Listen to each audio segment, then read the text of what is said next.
ઈરાનનો Bahrain સ્થિત અમેરિકી નૌકાદળ મથક પર ભીષણ હુમલો, ખાડી દેશોમાં યુદ્ધની જ્વાળા, બહેરીન, મધ્ય પૂર્વમાં ફરી એકવાર તણાવ ચરમસીમાએ પહોંચ્યો છે. ઈરાન દ્વારા બહેરીનમાં આવેલા અમેરિકાના અત્યંત વ્યૂહાત્મક એવા 5મા કાફલાના નૌકાદળ મથક પર મોટો હુમલો કરવામાં આવ્યો હોવાના અહેવાલ છે.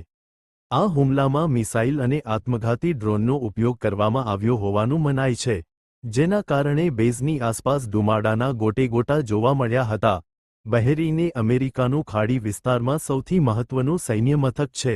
આ હુમલા બાદ અમેરિકી સેના હાઈ એલર્ટ પર છે અને પર્શિયન ગલ્ફમાં સુરક્ષા વ્યવસ્થા સખત કરી દેવામાં આવી છે.